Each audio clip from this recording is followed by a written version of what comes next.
Salam alaikum, Azul, bonsoir, heureux de vous retrouver après ces quelques jours, Inch'Allah, rakum labas.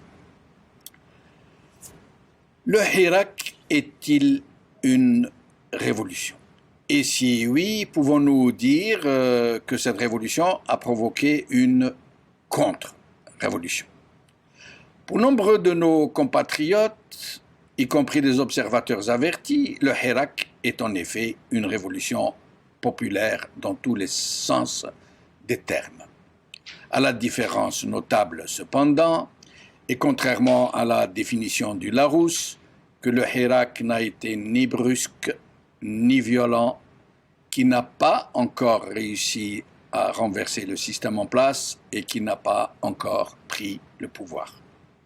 Et donc, si nous continuons à nous référer à la définition conventionnelle du vocable, le Hirak est une révolution, mais une révolution d'un genre nouveau, qui se prolonge dans le temps, qui reste pacifique malgré toutes les provocations, mais qui, contrairement aux apparences, a réussi à provoquer de profonds bouleversements dans la conformation même du régime qui en est arrivé à cannibaliser ses propres membres, à élaguer ses propres branches, pour tenter de faire croire à un changement radical, pour tenter de faire croire que le Hirak a obtenu ce à quoi il aspirait et qui n'a donc plus de raison d'être.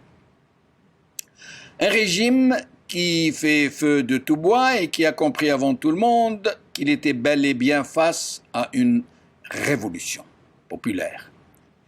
Le meilleur argument en est qu'au plus haut sommet du régime, et venant du chef d'état-major de l'armée, puis du président qui a été imposé aux Algériens, le Hirak a été qualifié de Hirak el-Moubarak, le mouvement contestataire béni. Dans le même temps où tous ces relais médiatiques et politiques, tous les médias médiatiques et politiques du même régime, ont été instrumentés pour désigner le même Hirak el-Moubarak de subversion, d'opération instrumentée par la main étrangère pour détruire le pays. Un Hirak el-Moubarak qui aurait pour but de faire intervenir l'OTAN.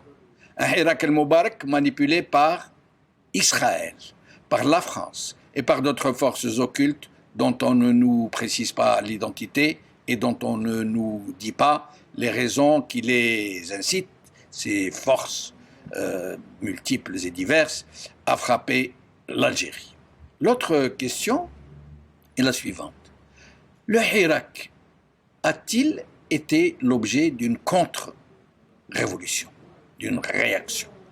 Assurément oui, puisque tous les Algériens auront remarqué qu'au même moment où le chef d'état-major de l'armée affirmait qu'il allait accompagner le Hirak el-Moubarak, tous les moyens avaient été déployés pour le contraindre et pour le faire éclater.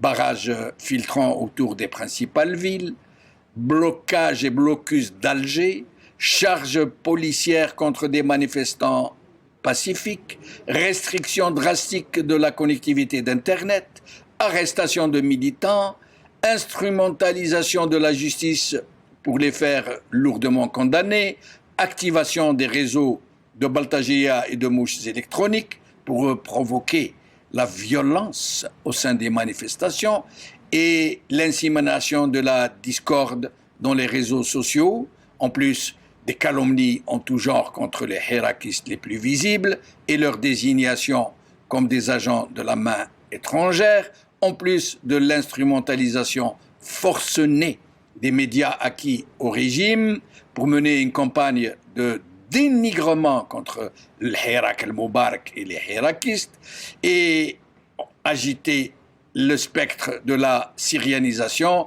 de la libyanisation du pays, en plus de l'activation d'une propagande de discorde régionale et identitaire, en plus de l'agitation de l'épouvantail salafiste, en plus de l'enrôlement de certains partis politiques dits de l'opposition qui ont rejoint les thèses du régime et qui affirment mordicus que dès lors que le Hirak a obtenu ce qu'il revendiquait, il n'y a donc plus lieu pour lui de persévérer dans une démarche désormais suicidaire, nous disent-ils. En plus de la fermeture des rares médias qui ne sont pas sous contrôle, en plus de la connivence avec une puissance étrangère pour obtenir illégalement la fermeture d'El Magharibiya, et je passe sur les innombrables autres opérations de subversion du Hirak et qui laissent forcément penser que nous sommes bel et bien en face d'une contre-révolution. Il faut rappeler cependant que le contre-révolutionnaire n'est pas seulement celui qui veut empêcher l'émergence d'un ordre nouveau pour maintenir le pouvoir en place, mais le contre-révolutionnaire est aussi celui qui cherche à capter, à détourner et à contrôler les forces du changement, à des fins autres que celles initiales du mouvement de contestation. C'est pour cela, par exemple, que pendant le Hirak, des milieux politiques dits de l'opposition, et même d'autres tout à fait inféodés au régime, se sont revendiqués du Hirak, allant parfois jusqu'à affirmer publiquement que ce sont eux, les premiers, qui ont appelé au sursaut populaire. C'est dire combien sont multiples et variées les attitudes contre-révolutionnaires, et combien leur discours respectif peut être à rebours de leur propre nature, de leur propre conformation. Rappelez-vous, au début du Hirak, comme dans toute révolution réellement prégnante et qui ne laisse pas de doute sur sa force, tout le monde était pour le Hirak parce que la mobilisation et la cohésion des révolutionnaires étaient massives et qu'elle avait laissé penser que le pouvoir allait tomber dans les jours qui suivent. Tout le monde s'y est identifié, spontanément ou par calcul, y compris le régime lui-même, à son plus haut sommet, puisqu'il disait vouloir accompagner et protéger le Hirak, qu'il disait Moubarak, protéger et accompagner, qui était en fait contrôlé et endigué. Mais le problème pour la contre-révolution, pour la réaction, est comment faire pour contrer la révolution, qui est toujours porteuse d'idées nouvelles, de reconquête du pouvoir par le peuple, de combat contre l'oppresseur, contre le prédateur, contre la mafiocratie. La contre-révolution ne peut donc pas prétendre recruter des troupes au sein même du peuple en lui affirmant qu'elle est avec le régime et contre le peuple, contre ses intérêts, contre ses aspirations à la justice, à la démocratie, à l'état de droit. Elle doit donc trouver des failles à exploiter, des haines à réveiller, des dissensions à provoquer, des doutes à inséminer au sein des masses acquises à la Révolution, ou sur le point de l'être, non seulement pour les couper du mouvement de contestation, mais mieux encore, tenter de les mobiliser contre la Révolution. Et pour cela, la première condition pour mettre en pratique les stratégies dont je viens de parler est de trouver des acteurs au sein de la société et des relais en tout genre pour répandre le doute, la haine et la division au sein de la Révolution. Les moyens et les méthodes pour semer le doute sont illimités et ne se refuse aucune limite, aucune absurdité. Quelques exemples, pris dans la réaction au Hirak algérien, dans la contre-révolution. Si la contestation revendique un État démocratique, il faut faire relayer l'idée que la démocratie n'existe nulle part, que ces démocraties occidentales qui sont prises en exemple ne sont que des leurs, que derrière l'illusion d'une vraie souveraineté populaire, le seul levier qui décide du choix des représentants du peuple, du plus bas au plus haut, est l'argent.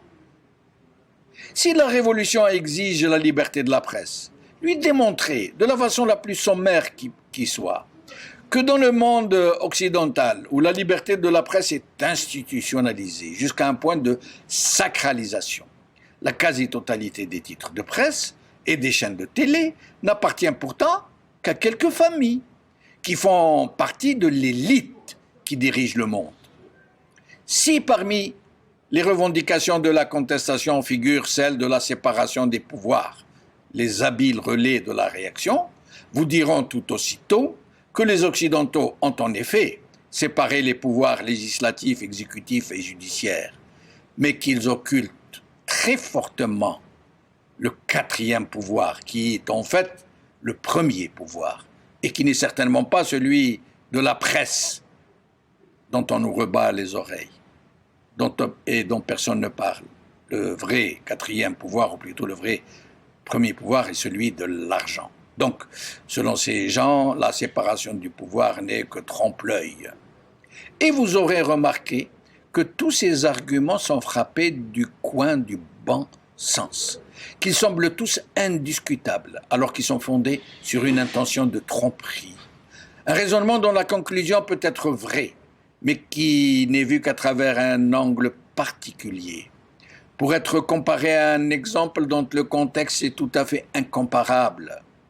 Mais il n'y a pas que la démarche sophiste qui est utilisée par les logiques réactionnaires pour semer le doute. Il y a aussi les méthodes pour susciter des réactions quasi épidermiques au sein des plus frustes, en usant de tous les vecteurs imaginables, comme l'ultranationalisme, le régionalisme, l'identitaire, l'intégrisme, en prenant soin de susciter des tensions, d'ériger des bastions, de criser des clivages, d'attiser la haine des uns contre les autres.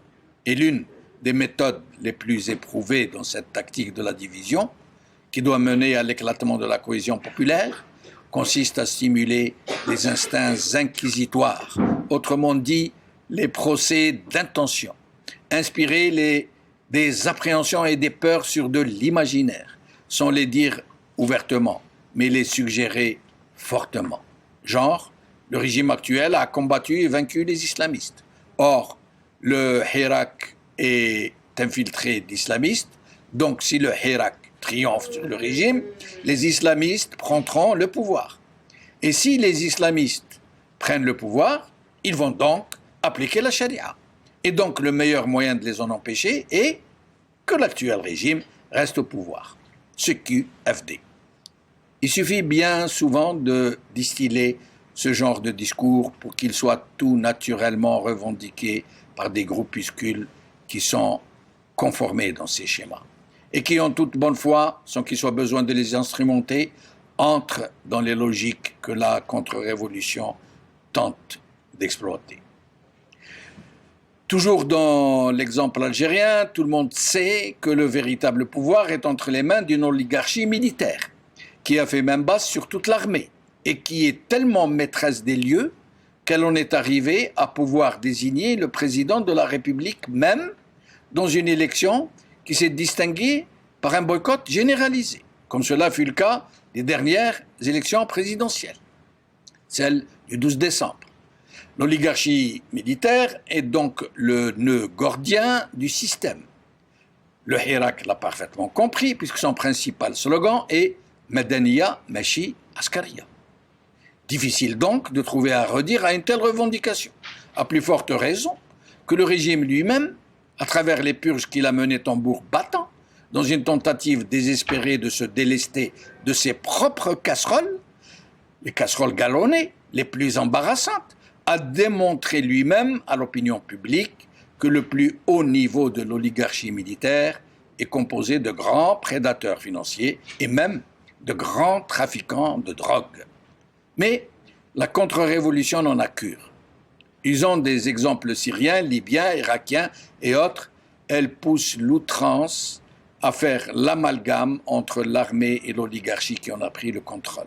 Et affirmer par association d'idées que si cette même junte est dégagée, alors il faudra se préparer à l'invasion du pays par l'OTAN et même par Israël. Plus primaire que ça, tu meurs. Et ce ne sont là que quelques stratégies parmi les très nombreuses autres qui sont utilisées et qui ne sont pas sans effet sur le Hirak, pour rester dans cet exemple. Mais il y a aussi les relais et les méthodes qui sont utilisées pour enfoncer ces coins dans la formidable unité, dans la formidable cohésion du Hirak. Les relais sont connus. Les médias, les organisations de masse du régime, les potentats locaux, les alliés naturels du régime et surtout les acteurs infiltrés au sein du Hirak dès ses premiers balbutiements. Les méthodes sont de faire feu de tout bois et, comme je viens de le dire, de détecter les milieux où se distinguent deux caractéristiques essentielles à toute manipulation: l'apolitisme et l'extrémisme. Et mieux encore, la présence des deux dans les mêmes courants de pensée. Pensée, si je peux dire. Un terreau particulièrement propice à la discorde et à la haine de l'autre, de celui qui est désigné, même si lui-même se défend de ce dont on l'accuse. La méthode la plus éprouvée est de repérer des groupuscules et des individualités extrémistes et opposés les uns aux autres, et de stimuler dans le même temps leur haine les uns contre les autres, en leur fournissant les arguments, les munitions, les relais et le nerf de la guerre. Plus ces nœuds névralgiques sont extrémistes, et plus ils sont haineux. Plus ils seront apolitiques, et plus ils seront toxiques. Et plus leurs effets sur le Hirak seront déstabilisateurs.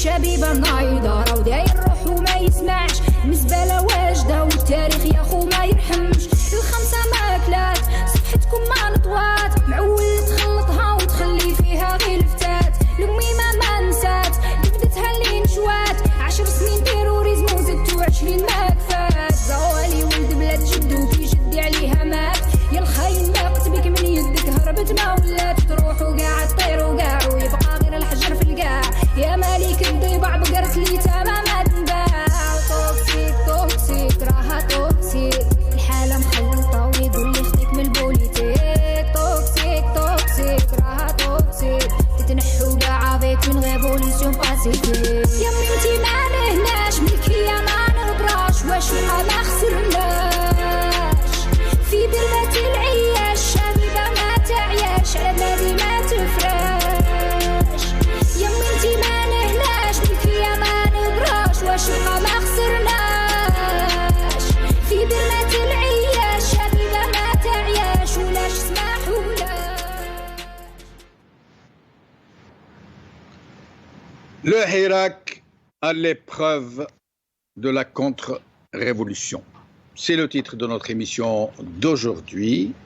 Et pour en parler, j'ai le plaisir de recevoir aujourd'hui par Skype Farida Hamidi, psychologue clinicienne et néanmoins hirakiste. Brahim Younsi, ancien dirigeant du MDA de 82 à 88 et néanmoins hirakiste. Adel Jabbar, observateur politique depuis le Canada et néanmoins hirakiste, et qui sera donc avec nous en Skype. Alors, j'ai commencé par Farida Hamidi. Farida Hamidi, merci d'être avec nous. Merci à vous, merci pour l'invitation. Bonsoir à tous. Bonsoir. Alors, Farida Hamidi, d'abord, pouvons-nous dire que le Hirak est une révolution ?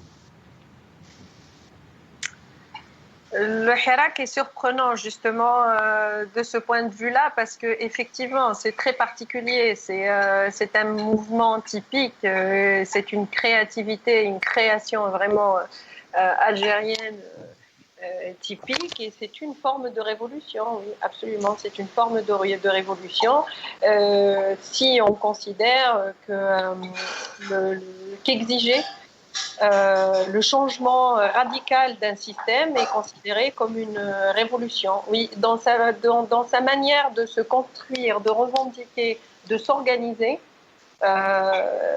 oui, c'est une révolution. Tant habituellement, les révolutions, selon le Larousse, que j'ai consulté tout à l'heure, la révolution est souvent, ou toujours, ou quasiment, brusque et violente, et qu'elle tend à chasser le pouvoir en place. D'ailleurs, le Hirak, ce qui n'est pas le cas, et c'est là où il est révolutionnaire en fait, c'est que c'est un mouvement révolutionnaire par sa façon de faire. Par la pacificité en fait, parce que c'est un mouvement pacifique, hein, c'est néanmoins ferme et avec tout est dans l'expression yitnahaw ka en fait.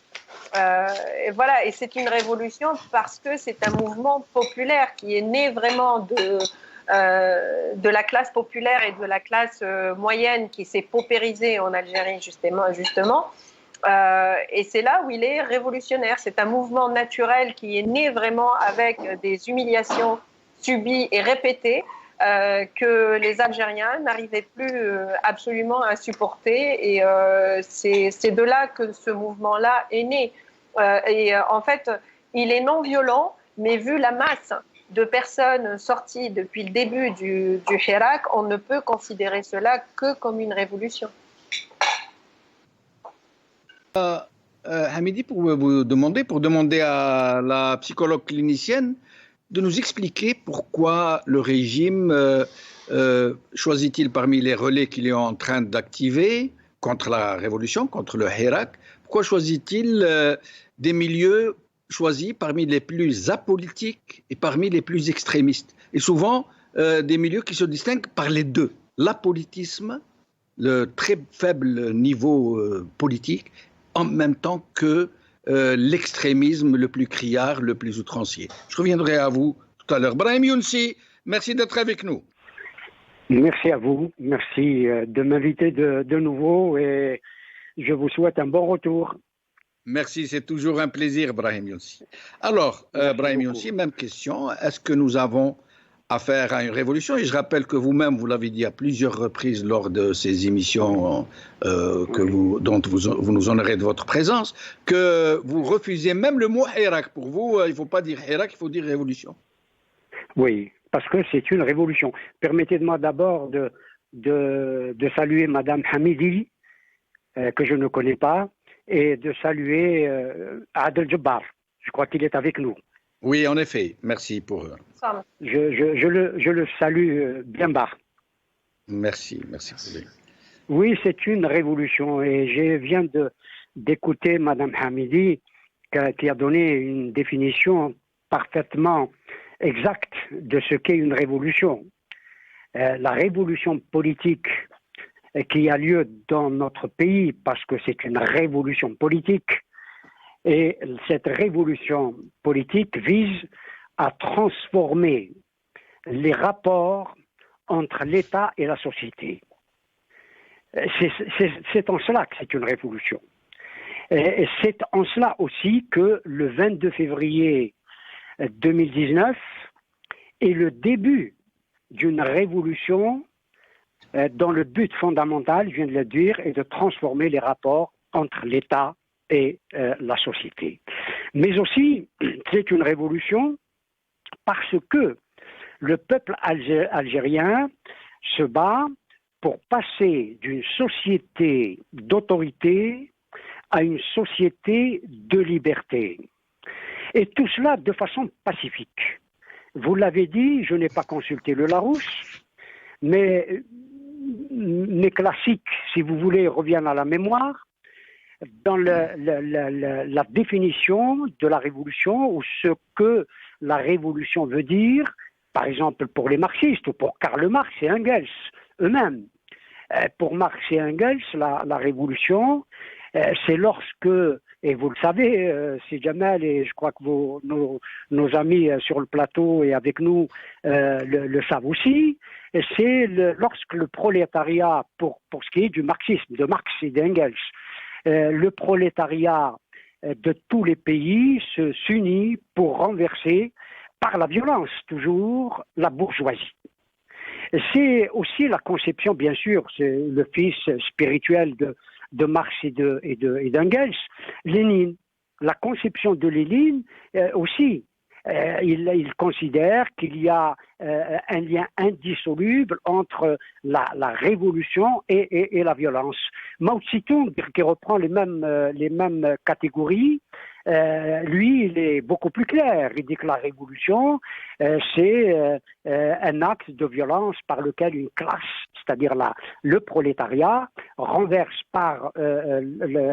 une autre classe qui est la bourgeoisie. Nous savons que chez nous, ce n'est pas le cas. Chez nous, la bourgeoisie est insignifiante, quasiment insignifiante. Depuis toujours, depuis la colonisation et depuis l'indépendance d'Algérie, la bourgeoisie est insignifiante.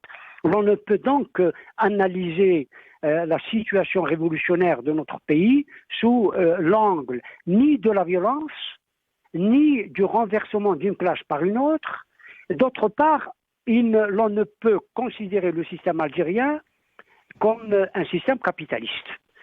Il est à peine pré-capitaliste.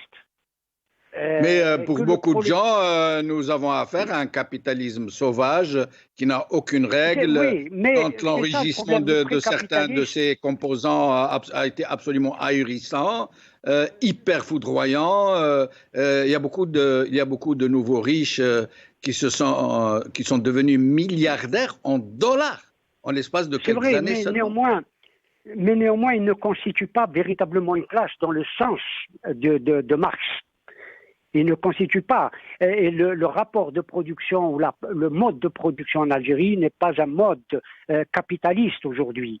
Parce qu'il n'y a pas d'industrie et il y a une bourgeoisie comprador, une bourgeoisie commerçante, j'allais dire. Absolument. Ce qui est important dans cette révolution, c'est le changement des rapports, la transformation des rapports entre l'État et la société. Mais les deux questions fondamentales, me semble-t-il, qui se posent, peut-être qu'on en débattra, c'est quel État pour quelle société et quelle liberté pour quelle société également. C'est la question que je vous poserai tout à l'heure, entre autres questions que je vous réserve. Merci Ibrahim Younsi, restez avec nous. Adel Jabbar, merci d'être avec nous. C'est moi qui vous remercie. Bonjour à vos invités, puis à notre peuple en Algérie et à l'étranger. Merci. Alors, Adel Jabbar, même question que je suis tenté de vous poser. Est-ce que nous avons affaire à une révolution ou à un simple mouvement de contestation sociale ou politique? C'est une véritable révolution. Elle est atypique, elle est particulière, très singulière et authentique parce qu'elle a inventé des moyens de lutte tout à fait inédits qui ont ébloui le monde selon la reconnaissance de pratiquement tous les pays étrangers.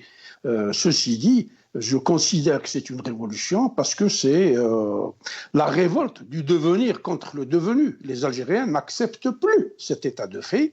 Et pour paraphraser notre ami Ibrahim, je lui citerai une citation de Victor Hugo qui dit « Toute révolution devrait commencer par une réforme du dictionnaire. Nous sommes en train de réformer ce dictionnaire-là pour parler un nouveau langage qui reste inaudible aux oreilles d'une dictature sourde qui ne veut pas écouter. » Donc pour moi, c'est le prolongement d'une immense révolution qui a ébloui le monde au XXe siècle. La révolution algérienne a choqué toutes les imaginations positives du XXe siècle. Et elle a été à l'origine de la libération ou de la venue d'un immense mouvement de libération des pays colonisés d'Afrique. Moi, je me souviens, dans les années 70, comment l'Algérie était un pays phare dans la décolonisation, dans la libération des peuples, dans l'appui et la solidarité à nos frères africains. Et je me souviens aussi qu'on recevait beaucoup de leaders politiques, parmi eux Mandela, etc. Donc le peuple algérien n'a pas changé. Il a changé en bien grâce à cette nouvelle génération qui est beaucoup plus au fait de l'information, de la réalité des choses. Et elle est pratiquement up-to-date, comme on dit. Elle est au niveau des aspirations politiques, des profondes aspirations politiques du peuple algérien. Donc c'est une véritable révolution qu'on devrait applaudir, qu'on devrait respecter et qu'on devrait encourager et ne pas lui tourner le dos.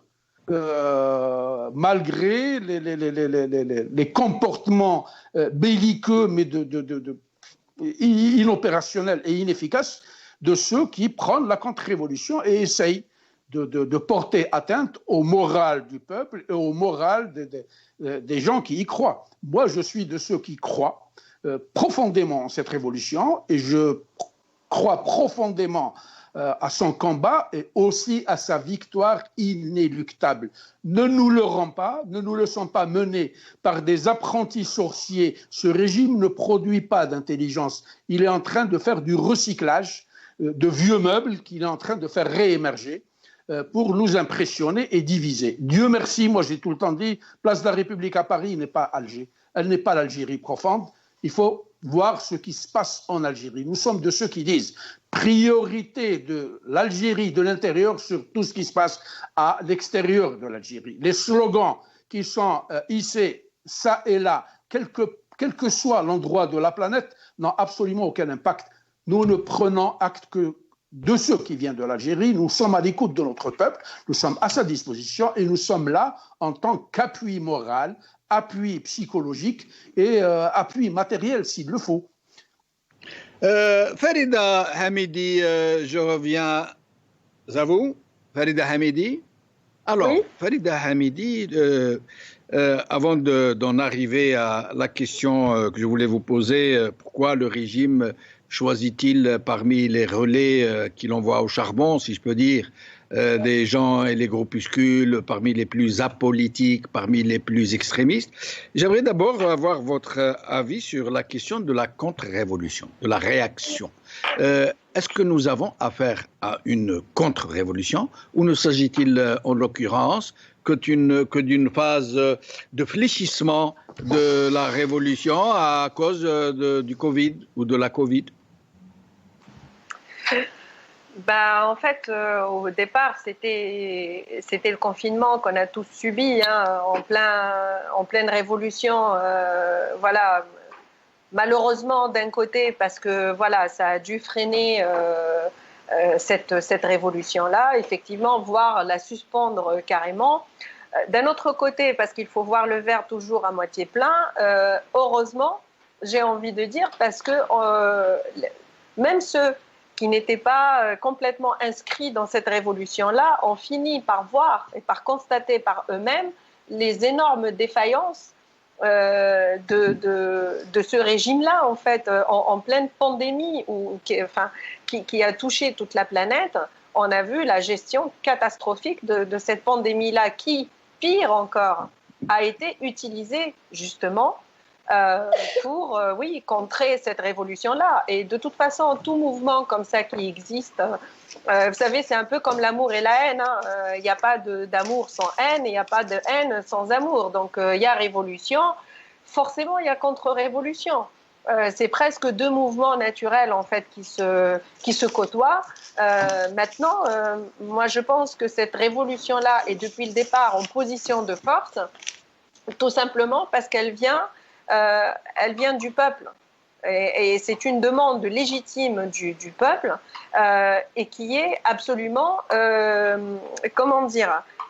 qui ne fera pas marche arrière tant qu'elle n'a pas obtenu gain de cause. Alors, et donc, pourquoi le régime a-t-il opté pour cette curieuse démarche de choisir parmi les relais qu'il utilise et qu'il instrumente pour créer la division, la zizanie, la discorde, la haine, l'identitaire, l'idéologique, le religieux? Pourquoi utilise-t-il des gens qui sont apolitiques en même temps qu'ils sont très extrémistes au risque de provoquer des situations irréparables? On utilise ceux qu'on peut manipuler le plus, hein. Maintenant, les réparables, c'est ce qui peut arriver à cette révolution-là, ce qui m'étonnerait fort. Hein, mais les apolitiques et puis les extrémistes, c'est ceux qu'on a pu manipuler le plus. Et fort heureusement, tout le monde n'est pas dans ce registre-là. Mais effectivement, à eux seuls et une petite poignée justement de ces personnes-là peuvent vous ralentir. On va dire pas vous faire échouer une révolution, mais en tout cas la ralentir sérieusement s'il n'y a pas une deuxième prise de conscience par rapport à cette manipulation-là. Parce que si vous voulez, dans le fond, toute cette histoire-là, c'est une histoire de manipulation depuis le départ. La manipulation de l'opinion publique et jouer sur les divisions, les transformer en des divisions horizontales, alors que j'ai même pas envie de dire que le conflit, alors que les revendications, en fait, elles sont plutôt verticales et elles vont du bas vers le haut. Donc la meilleure manière de casser une révolution, c'est de rendre les conflits plutôt horizontaux, pour que les gens, et vraiment n'ayant pas peur des mots, se bouffent entre eux, parce que pendant ce temps, on oublie ce qui se passe plus haut. Et je l'avais posté il y a quelque temps justement sur mon profil Facebook.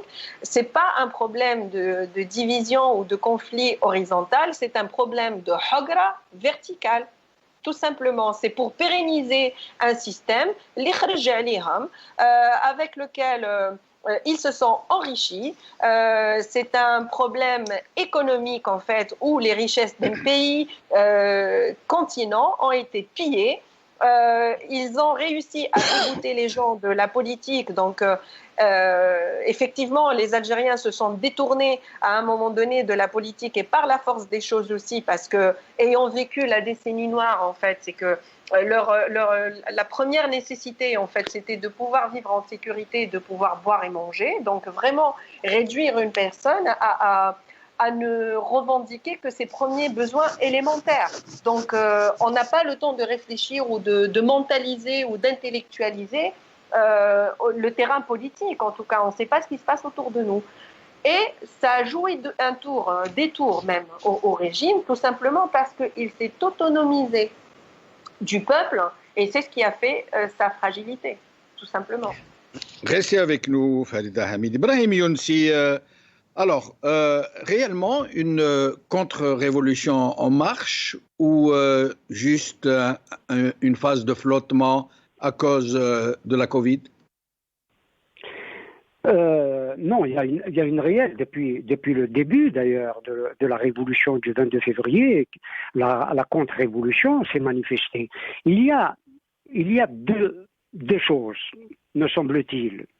Il y a la contre-révolution, en effet, celle qui vient des partisans du système du pouvoir et du régime illégitime, mais il y a aussi, dans le sens de Trotsky, la révolution trahie. D'ailleurs, Trotsky a écrit un beau livre sur la révolution bolchevique, la révolution trahie par Staline, évidemment, et l'entourage de Staline, tous les staliniens. Donc, il y a aussi la révolution trahie. Il y a une contre-révolution qui a vraisemblablement commencé depuis peut-être le 22 février, où le régime illégitime a lancé ses affidés contre cette révolution pour la discréditer ou la récupérer. Et nous avons, Saad El-Djebbar a parlé de la place de la République et de ce qui se passe sur la place de la République, c'est la trahison de la révolution.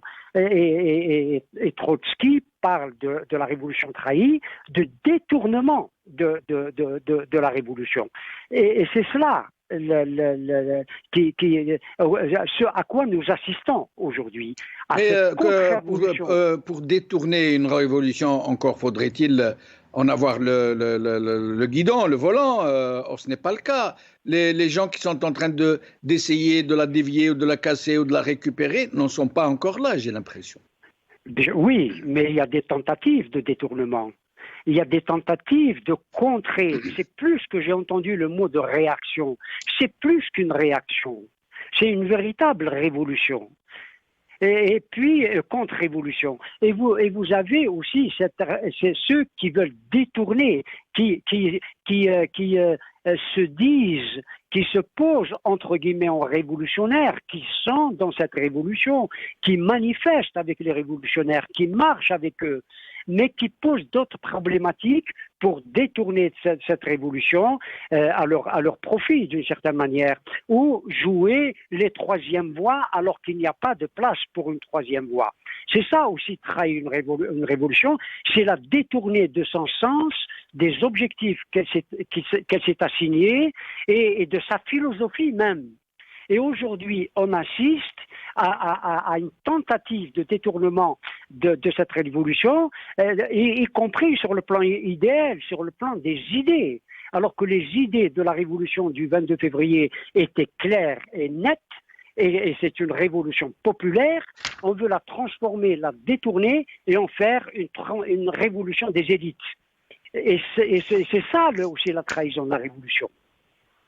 Restez avec nous, Brahim Younsi. Adel Jabbar, alors au début, le régime, dès quasiment les premières semaines, on se rappelle, Ahmed Gaïd Saleh parlait de Hirak el-Moubarak.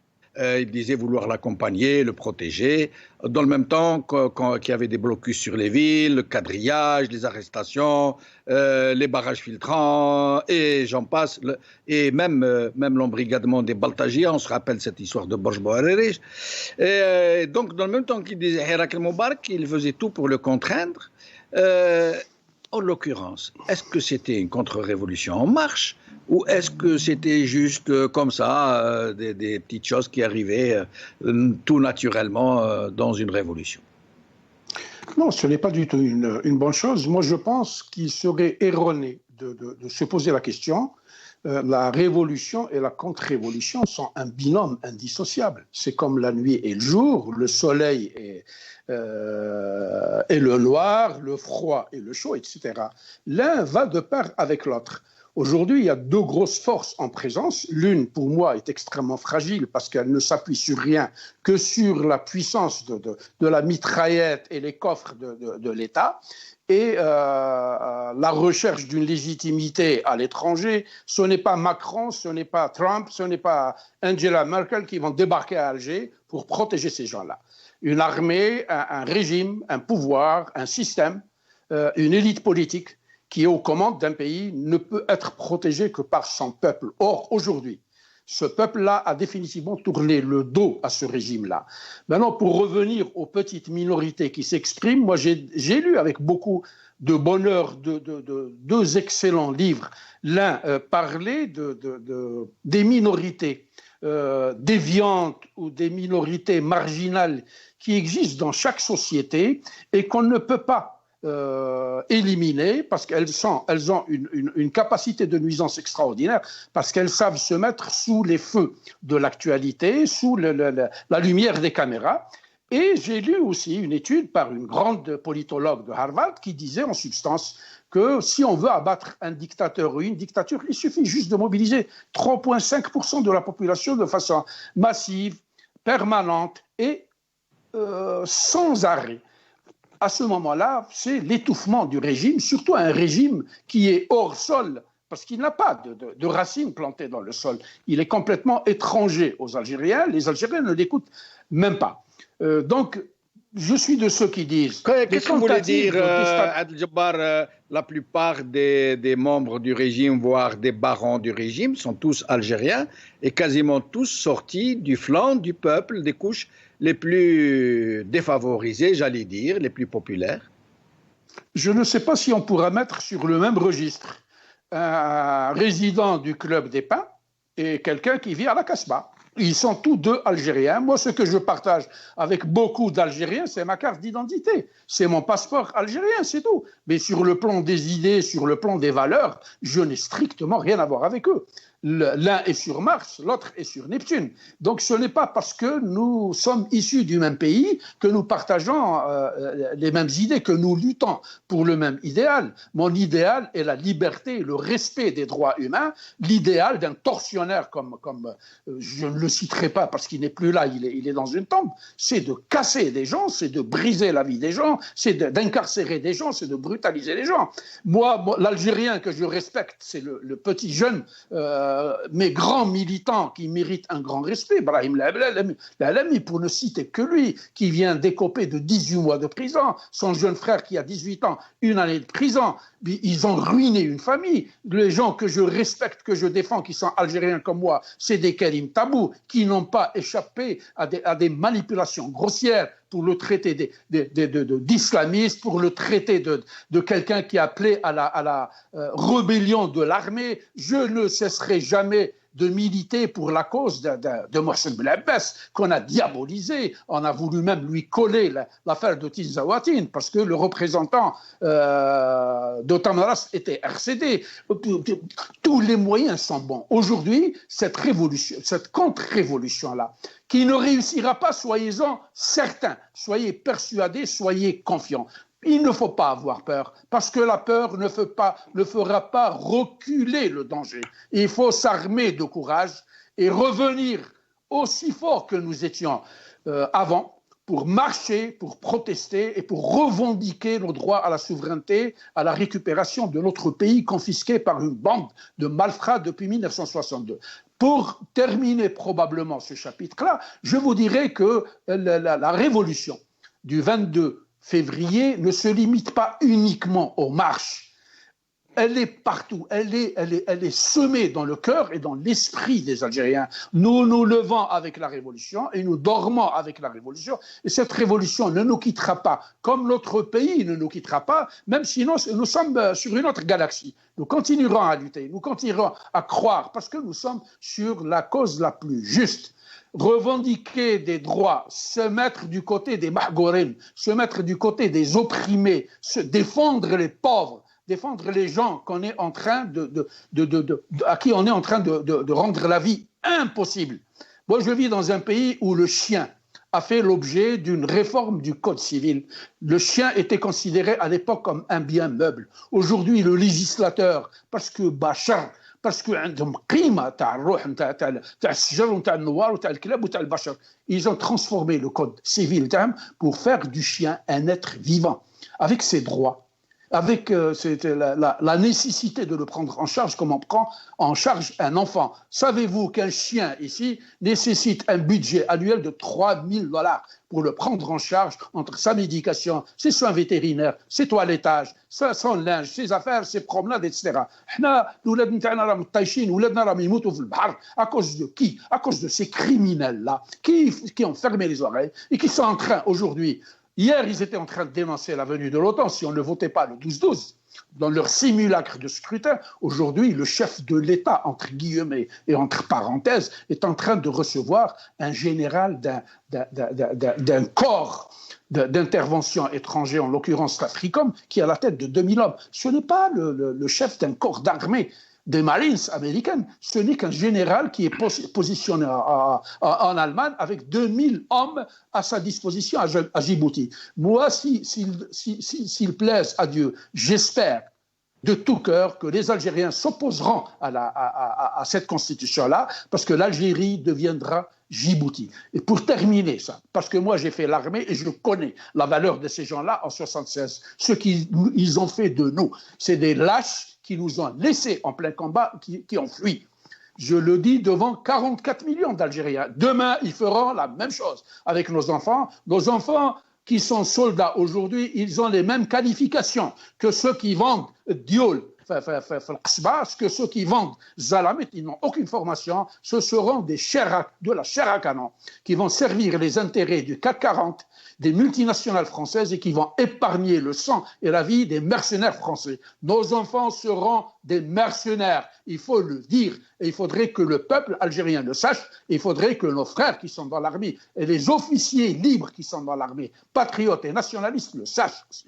Parce que c'est de grands enjeux. Ce régime criminel-là, qui n'a absolument aucune légitimité à l'intérieur, est en train de s'acheter une légitimité à l'extérieur. Nous avons vu Ben Saleh s'agenouiller, se prosterner devant Poutine, qui se foutait de sa gueule. Et avant-hier, ou il y a 3 jours, Tebboune est sorti à la télévision par vidéoconférence pour parler du Hirak el-Moubarak à des Péruviens ou des Boliviens ou des Papous qui n'ont rien à foutre de nos histoires. Des problèmes internes, réglons-les en Algérie. Parlons aux Algériens.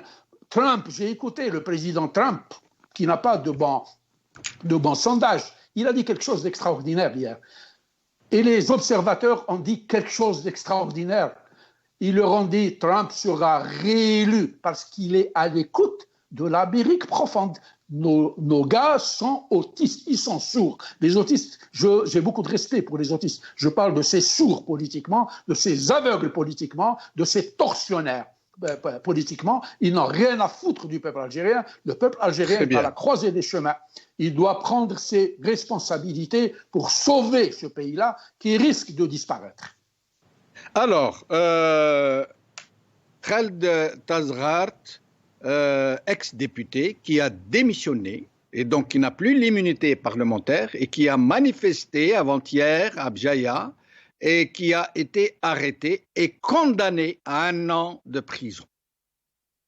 Pourquoi? Parce qu'il n'a plus son immunité parlementaire, parce qu'il a estimé plus digne de démissionner de ce Parlement dont tout le monde sait comment ces députés ont été élus.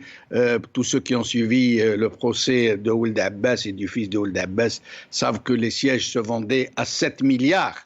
Le siège au moins 7 milliards. Et donc, M. Tazghart, qui certainement n'a pas acheté son siège, parmi les rares élus qui n'ont pas acheté leur siège, a démissionné.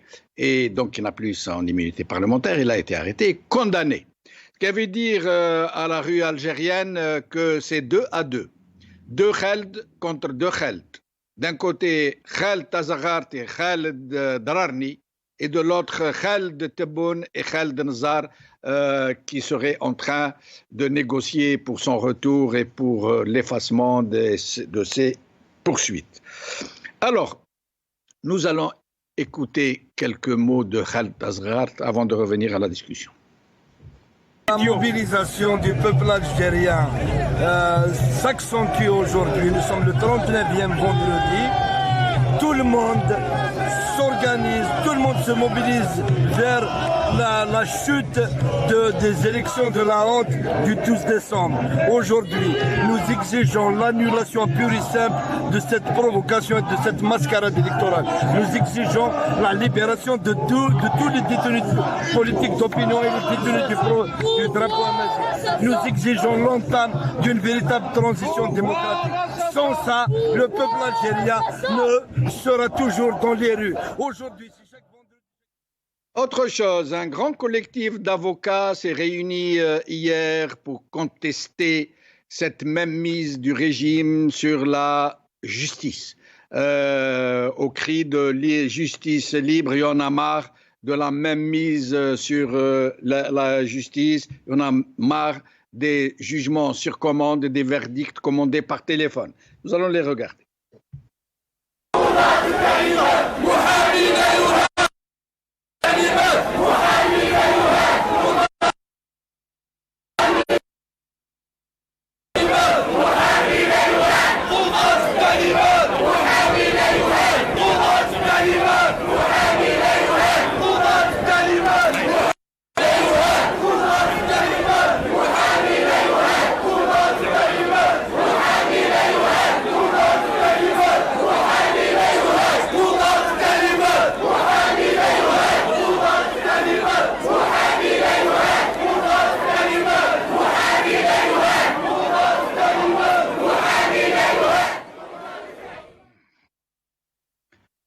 Farida Hamidi, vous vous rappelez de ce fameux mot, cette fameuse formule Al-Hirak al-Mubarak, prononcée par à peu près tous les grands barons du régime, dont Feu Ahmed Gaïd Salah et dont surtout Tebboune, depuis qu'il a été installé, tout le monde aura compris que je n'ai pas dit élu. Et donc, voilà, après le Hirak al-Mubarak, maintenant on nous sort autre chose. On nous sort al-Hirak al-Asil. Selon ces gens, selon le régime et selon tous les partis qui lui sont inféodés et tous les partis dits de l'opposition qui l'ont rejoint, le Hirak a obtenu ce qu'il a demandé, c'est-à-dire chasser Bouteflika, empêcher le 5e mandat, mettre l'Aïsaba, comme ils disent, en prison. Je rappelle que le mot Aïsaba a été inventé par Ahmed Gaïd Salah, et surtout faire élire un nouveau président, M. Tebboune. Et donc, pour ces gens-là, M. Tebboune, dont tout le monde sait qu'il a été élu à moins de 8%, ça veut dire, c'est pas lui qui a été élu à 8%. Ça veut dire, tous les participants, tous ceux qui ont voté représentent 8% de l'élection, de l'électorat. Et parmi ces 8%, il y a une petite part pour Tebboune, et donc dont on nous dit qu'il a dépassé les 40%, qu'il a été élu très fort, donc, si l'on considère les taux habituels pratiqués en Algérie. Et donc, ce n'est plus le Hirak al-Moubarak, le Hirak al-Asil, qui est arrivé à terme et qui n'a plus de raison d'être puisqu'il a obtenu un nouveau président de la République et surtout qui va obtenir une nouvelle constitution puisque un référendum a été convoqué pour le 1er novembre. 1er novembre, une date qui a été choisie sciemment. C'est une récupération de la mémoire collective au fin que tout le monde connaît. Et donc, qu'est-ce que vous pensez de ces deux concepts de Hirak al-Moubarak qui a été remplacé par le Hirak al-Asil? Farida Hamidi. Alors, il y a une double... Il y a une double... Enfin, moi, je parle toujours en termes de manipulation parce que c'est ce qui... C'est un peu tordu, donc moi, je vais toujours du côté tordu, hein, je ne m'occupe que de ça. Donc, le premier, Hirak Moubarak, c'est une énième confiscation. Moi, c'est comme ça que je l'interprète. Je ne sais pas si c'est une... bonne ou mauvaise interprétation. En tout cas, c'est la première chose qui me saute aux yeux. C'est une énième confiscation de quelque chose créé et appartenant au peuple. Comme toutes les autres confiscations, d'ailleurs, hein, morales et matérielles, que ce régime-là confisque depuis toujours, depuis son existence. Un deuxième niveau de langage, il joue beaucoup sur le plan linguistique. Hein, donc, le Hirak al-Asil, en fait, si on le relie justement à la date du 1er novembre, on constate que c'est de la manipulation sur l'histoire. Donc en fait, c'est un peu noyer le poisson, c'est un peu au bout d'un moment on ne sait plus comment situer l'histoire, quand est-ce que il a commencé le Hirak, l'Asil, dans ces cas-là, ça veut dire originel même. C'est situer un petit peu quand est-ce qu'il a commencé, par qui, comment. Donc, commencer à poser ce genre de questions, en fait, qui rendent les choses abscons, obscures, interprétables, incompréhensibles.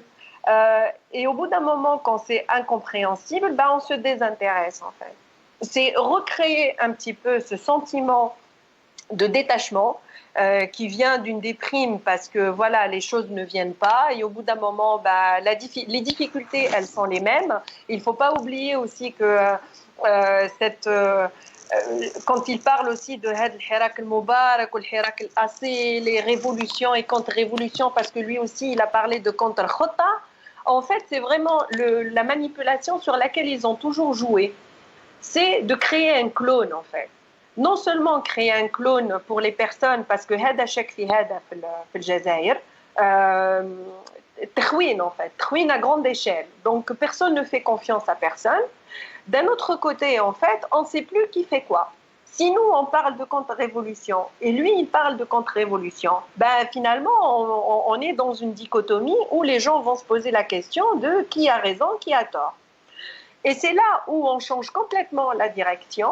Et on ne réfléchit plus sur les objectifs de la révolution, mais on commence à se poser des questions annexes, en fait.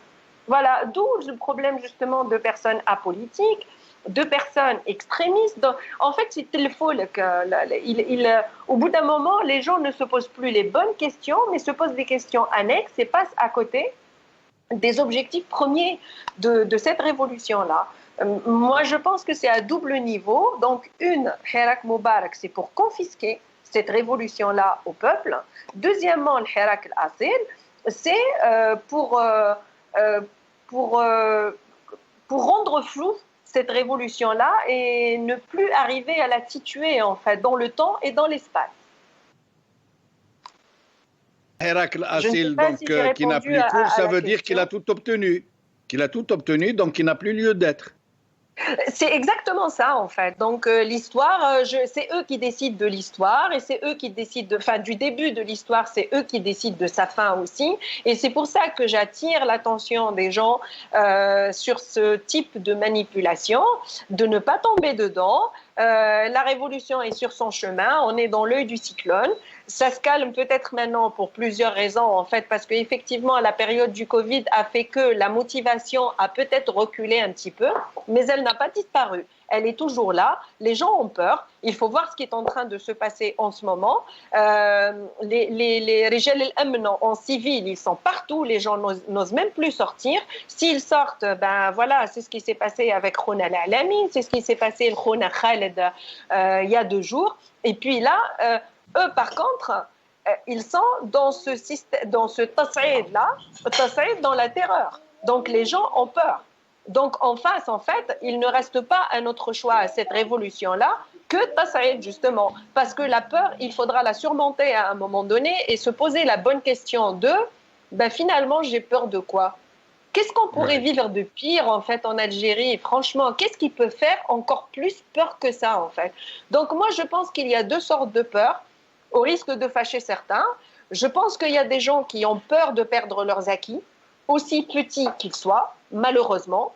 D'un autre côté, oui, effectivement, je pense qu'il y a une vraie peur parce que cette histoire qui s'est inscrite en nous depuis les années 90, la peur, la terreur même Il est là le vrai terrorisme, en fait. C'est que vous mettez dans la tête et dans le cœur des gens un système d'alerte où, à chaque fois qu'il y a une reproduction ou une reprise un petit peu de ces pratiques-là, ben, finalement, vous n'avez même pas besoin d'arriver au maximum de la terreur pour terroriser les gens. Voilà. Et c'est ce qui fait que ça ralentit. Mais moi, en tout cas, je reste persuadée et convaincue que ce n'est pas du tout éteint et que la motivation est là et que les Algériens sont assez intelligents pour chercher le moment propice pour reprendre leur histoire en main, surtout. Reprendre leur histoire en main, et c'est ce qui fera la révolution. Brahim Younsi, alors Hirak al-Mubarak qui s'est transformé en Hirak al-Asil, ça veut dire ça y est, Hirak al-Asil à partir, qui n'est plus le Hirak de maintenant, c'est le sous-entendu. Hein. Il y a le Hirak al-Asil, le Hirak al-Mubarak, pardon, et le Hirak actuel qui n'est qu'une manipulation de la force étrangère, de la main étrangère, du Mossad et j'en passe. Et c'est-à-dire qu'il n'a plus de raison d'être puisqu'il a obtenu l'Algérie nouvelle, le Jazer, le Jadida, et surtout la nomination, l'élection de M. Tebboune, et surtout le prochain référendum sur la Constitution, sur le projet de Constitution, dont on nous dit que le peuple peut tout faire comme il veut. S'il veut voter non, il n'y a pas de problème, pourvu qu'il vote. Et je rappelle que certains observateurs sont en train de nous dire que ce qui compte justement, c'est un certain taux de participation des Algériens ailleurs qu'en Kabylie et dans l'Algérois. C'est une tentative chafouine délibérée de séparer les Algériens de façon outrancière, de dire, vous voyez, hein, ce n'est pas les Algériens qui sont en train d'être contre l'État, pas contre le régime, ce sont les Kabyles, ce sont les Algérois, hein, coupés du reste de l'Algérie, les Algérois contre les Algériens. Vous voyez, Ibrahim Younsi, alors, le Hirak al-Asil ou le Hirak al-Mubarak. D'abord, il faut revenir à la source de la révolution. Cette révolution n'est pas une révolution qui s'est dressée contre une élection. C'est pas une révolution qui s'est opposée à un 5e mandat. Cette révolution s'est déclenchée pour, me semble-t-il, pour 3 raisons et pour 3 choses, pour 3 objectifs. 1, les libertés publiques. 2, l'égalité. 3, la justice, et vous en avez parlé tout à l'heure. Et vous en avez tout à l'heure avec cette manifestation d'avocats. Donc ces 3 objectifs-là sont... Il y a un autre objectif, Brahim Younsi, dont vous n'avez pas parlé, qui est le premier, c'est Madaniya Machi Askaria. Oui, justement, quand on parle de liberté publique, c'est sortir de la société militaire, c'est sortir de l'ordre, et cela j'allais le dire dans un petit moment, c'est l'ordre établi. La révolution s'est levée contre un ordre établi. Et pour passer, je l'ai dit tout à l'heure, et c'est là où le militaire se pose, sortir d'une société d'autorité et aller vers une société de liberté. C'est ça qui est fondamentalement, et c'est ça que poursuit la révolution. Et la contre-révolution et la révolution trahie, c'est ceux qui veulent absolument sauver l'ordre établi. Et s'arrêter seulement au 5e mandat, voire à des concessions que ferait le pouvoir à quelques élites de la société civile. L'enjeu de cette révolution, c'est de sortir, de changer, je l'ai dit tout à l'heure, des rapports entre la société et l'État. Et c'est ça le fondement de cette révolution. Le pouvoir le sait, que le peuple algérien doit absolument sortir de l'ordre établi, du système, du régime en place et du régime illégitime. Et la question fondamentale de cette révolution, c'est la légitimité des institutions, la légitimité du pouvoir et la souveraineté populaire. Et je dis bien la souveraineté populaire, je ne parle pas de la souveraineté nationale, deux souverainetés qui sont différentes l'une de l'autre. En tout cas, me semble-t-il, c'est la quête de cette révolution, c'est aller vers la souveraineté populaire, sortir de cette souveraineté délégative, cette souveraineté représentative, c'est déléguer le peuple délègue ses pouvoirs à quelques personnes qui en font ce qu'ils veulent. Le peuple, me semble-t-il, veut sortir et veut maîtriser son destin à travers la souveraineté populaire. Il doit déléguer des gens, mais des gens qui ne vont pas faire ce qu'ils veulent de leur mandat. Et nous l'avons vu avec les pseudo-députés, et quels que soient d'ailleurs les bancs, il y a des députés qui ont démissionné, certains très tôt, d'autres qui sont encore à cette Assemblée nationale illégitime et fantoche. Voilà, me semble-t-il, l'enjeu de cette révolution. C'est 1, les libertés publiques, 2, l'égalité entre les Algériens, quels qu'ils soient, 3, la justice, bien sûr, 4, la légitimité et la souveraineté populaire. Et effectivement, vous avez raison de le dire, bien sûr que le pouvoir illégitime joue les divisions et essaie d'isoler une région et de la mettre au banc de la nation et laisser les Algériens sur des questions régionales ou linguistiques ou culturelles. Les Algériens ont dépassé cela parce que, me semble-t-il encore, la révolution reconstruit le politique. Elle a reconstruit le politique. Et c'est cela qui fait que le pouvoir joue sur les mots comme le Hirak al-Asil original. Le Hirak al-Asil, le Hirak original, c'est un Hirak qui voulait aller jusqu'au bout. Déjà, c'est une course de handicap, où le premier handicap qu'il fallait absolument sauter, c'est celui effectivement de l'élection et du 5e mandat, parce qu'on voulait l'imposer. Et il saute des handicap après handicap. Aujourd'hui, effectivement, le handicap le plus difficile, c'est celui qui touche à la santé de nos concitoyens et des Algériens. Il y a un blocage à ce niveau-là, mais je pense que la révolution est en train de reprendre. En tout cas, la révolution et cette véritable révolution, cette transformation des rapports entre l'État et la société est en train de se produire. Parce qu'il y a des conflits entre la société et l'État tel qu'il est, cet État qui accapare les libertés publiques. D'ailleurs, le référendum du 1er novembre est un accaparement des libertés des Algériens qui ne veulent pas, comme ils ne voulaient pas du 12-12, ils ne veulent pas du 1er novembre, du 1-10. Ils refusent le 1-10 comme ils ont refusé le 12-12. Non, le 1-11, pas le 1er octobre, oui, mais le 1er novembre, le 1-11. Ils refusent aussi bien le 12-12 comme ils l'ont fait, et ils refusent le 1-11. Ça, c'est clair, c'est l'évidence même. Et les Algériens, il ne faut pas croire qu'ils ont baissé les bras. C'est pas l'impression et l'image que j'ai de l'intérieur et de l'extérieur. Il y a des tentatives de reprise de cette révolution. Il y a des blocages, évidemment. Il y a un encerclement des espaces. Et tout l'enjeu aujourd'hui, c'est reprendre les espaces. Je suis sûr que ceux qui pensent, parce qu'il y a des gens qui pensent cette révolution à l'intérieur, ils n'ont de leçons à recevoir de personne. Je suis sûr qu'ils ont une stratégie, une nouvelle stratégie, et cette nouvelle stratégie commence à apparaître peu à peu, au fil des jours, au fil des semaines. On voit cette nouvelle stratégie apparaître. Et je crois que nous serons tous surpris quand cette révolution occupera d'autres espaces ou d'autres lieux que les espaces habituels.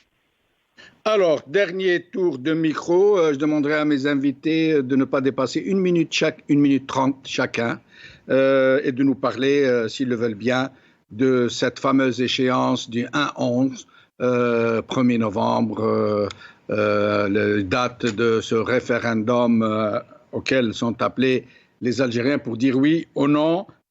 Adel Jabbar. Pour continuer un petit peu dans la même lignée sur ce Hirak Moubarak et ce Hirak... Moi, je suis content qu'il n'ait pas dit que nous sommes... nous sommes ceux qui ont amené le péché originel qui a fait une tentative pour déboulonner une dictature. Je suis très content qu'il nous traite de Hirak Moubarak ou de Hirak originel. Je me rappelle que même Ould Abbas, dans une voiture, interpellé par des jeunes, leur a dit « Je suis avec le Hirak ». L'actuel président de leur Assemblée nationale populaire se trimballait avec un foulard vert, blanc, rouge avec les manifestants. Il disait « Je suis avec le Hirak », un autre chef de parti. Il y a plein de gens comme ça. Heureusement qu'il y a un rebelle. C'est une véritable révolution. Ce que je voudrais dire à Tebboune et à ses conseillers, à ses généraux, c'est qu'on ne change pas une société par décret. Il utilise un langage magique. Il me rappelle le langage des Bouchouar. Nous allons inonder l'Afrique de nos produits. Nous allons... Ici en Amérique, on n'a pas besoin de verbes transitifs. C'est action, c'est des verbes d'action. Do it, fais-le. Donc, il est en train de nous leurrer encore avec un langage qui ne prend pas. Pour revenir au danger, parce que l'Algérie, pour moi, elle va être confrontée à un énorme danger. Ces gens-là ne sont pas dans comment dirais-je, dans le nationalisme et le patriotisme qui devrait prévaloir chez tout gouvernant. Ils sont là en train de marchandiser l'Algérie. L'Algérie cessera d'être un pays souverain à partir du 2 novembre. Je me permets de vous prendre la parole, Adel Jabbar. Je suis désolé, nous sommes vraiment pris par des impératifs d'horaire. Farida Hamidi, en moins d'1 minute et demie, s'il vous plaît. Bien sûr. Je rappelle juste que voilà, il ne faut pas oublier que Had Destour, le premier, Wafko Aliyeh, donc Nas, qui ont payé leur siège au Parlement. Il ne faut pas l'oublier. Oui, ça a été validé, approuvé par le Parlement à l'unanimité. À l'unanimité, voilà, à l'unanimité. Bon, c'est une indication, donc pas d'abstention et pas d'opposition. Ça donne un peu une idée de l'image politique. En fait, il ne faut pas oublier que là, on nous renvoie encore une fois l'image d'un peuple qui s'est soulevé au départ contre le 5e mandat de Bouteflika, justement parce que l'humiliation était insupportable et par identification d'un pays où le pourcentage de jeunesse est quand même énorme. C'est un pays où plus de 50% de la population ont entre 25 et 30 ans. Ils se retrouvent en fait dans un 5e mandat en face d'une personne morte, inexistante en fait, à part sa vision sur un fauteuil. Donc un peuple qui se voit, qui s'identifie à ce fauteuil-là en fait, c'est cet handicap-là. On n'ira pas à un deuxième fonctionnement comme ça. On ne nous handicapera pas dans notre révolution.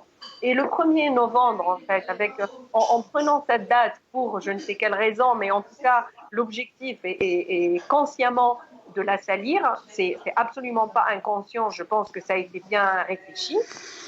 Donc maintenant, que ce soit oui la révolution continuera, ce ne sera pas terminé. Il ne faut pas se mettre cette date-là comme une échéance où la révolution se terminera si jamais le 8 passe. Pardon.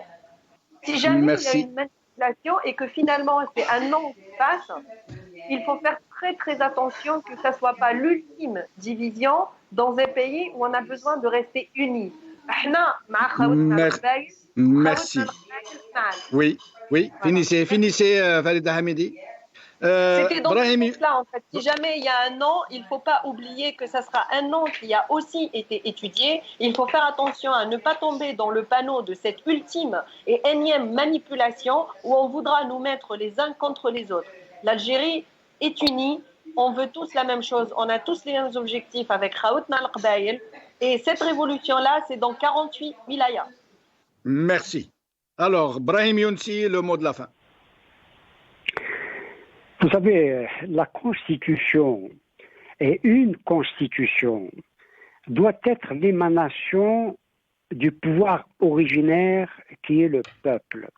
C'est le peuple qui envoie à une assemblée constituante des représentants pour élaborer une Constitution. Et en in fine, c'est le peuple qui doit l'adopter ou ne pas l'adopter. Et le peuple algérien refuse, et de façon audible, très audible, refuse à la fois les délices qu'il y aurait dans cette constitution, comme les poisons qui sont dans cette constitution, parce qu'il y a des poisons dans cette constitution. C'est le refus des délices et des poisons de la constitution qui est en train de vouloir passer en cachette, en vérité. Parce que le référendum qui aura lieu le 1er novembre, il est clair que l'écrasante majorité du peuple algérien n'ira pas voter. Et d'abord, les 20 ou 25 millions d'Algériens qui n'ont pas cessé de scander des slogans hostiles à ce régime illégitime ont déjà refusé les délices et les poisons de cette constitution. Merci Brahim Younsi, merci Farida Hamidi, merci Adel Jabbar, merci à vous, chers amis, d'avoir suivi cette émission. Je rappelle que les Algériens, durant tout le Hirak, depuis le premier jour du Hirak jusqu'à ce repli sanitaire de la Covid, ont tenu promesse Silmiya, Silmiya. Ils ne se sont pas laissés piéger par le régime qui voulait les précipiter dans la violence, parfois en leur envoyant des centaines de Baltagia armés, comme cela fut le cas à Borj Bahadérez. Il reste le deuxième slogan du Hirak, plutôt la deuxième profession de foi, Silmiya, Silmiya, Khawa, Khawa. Ce 1er novembre va être une épreuve et un test majeur pour les Algériens, pour qu'ils soient Khawa, Khawa, pour qu'ils ne laissent pas certaines régions aller au front toute seule, au front de la paix, au front du refus, au front de la dignité. Les Algériens n'ont pas d'autre choix que de tous s'épauler, que de tous marcher côte à côte vers le côté d'où se lève le soleil, parce que l'aurore est pour demain. Qawla khair, salama.